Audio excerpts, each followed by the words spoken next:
இந்தியாவில் பாராளுமன்ற தேர்தல் அடுத்த மாதம் நடைபெற உள்ள நிலையில் அனைத்து அரசியல் கட்சிகளும் தயாராகி அதற்கான பணிகளை வேகப்படுத்தி வருகின்றனர். அந்த வகையில் வரும் பாராளுமன்ற தேர்தலில் போட்டியிடும் காங்கிரஸ் வேட்பாளர்களின் பட்டியலை அதிகாரப்பூர்வமாக தற்போது வெளியிட்டு உள்ளது அக்கட்சி.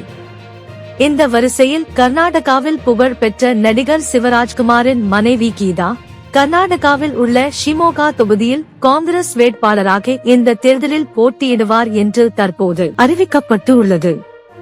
கன்னட திரை உலகில் தனக்கென தனி ரசிகர்களை கொண்ட குடும்பம் மறைந்த நடிகர் ராஜ்குமார் குடும்பம். தனது அப்பாவின் ரசிகர் பலத்தை போலவே அதிக ரசிகர் பலம் உள்ள நடிகராக சிவராஜ்குமார் திகழ்ந்து வருகிறார்.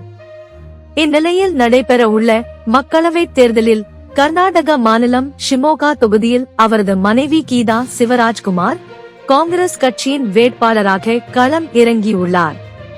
இதையடுத்து காங்கிரஸ் கட்சிக்கு ஆதரவு தெரிவித்து மாநிலம் முழுவதும் சுற்றுப்பயணம் மேற்கொண்டு நடிகர் சிவராஜ்குமார் பிரச்சாரம் மேற்கொள்ள உள்ளதாக தகவல் வெளியாகியுள்ளது. மேலும் ஷிமோகா தொகுதியில் பாஜக சார்பில் முன்னாள் முதலமைச்சர் எடியூரப்பாவின் மகன் ராகவேந்திரா களமிறங்க உள்ளார். இந்நிலையில் பாஜக சார்பில் நேற்று தேர்தல் ஆணையத்திற்கு கடிதம் ஒன்று அனுப்பப்பட்டுள்ளது.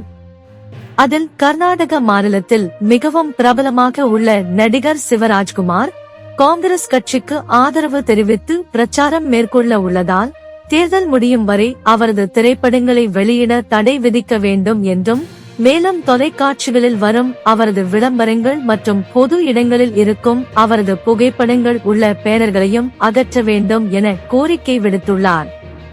பாஜகவின் இந்த திடீர் கோரிக்கை கர்நாடக மாநிலத்தில் உள்ள சிவராஜ்குமார் ரசிகர்களிடையே பெரும் பரபரப்பை தற்போது ஏற்படுத்தி உள்ளது.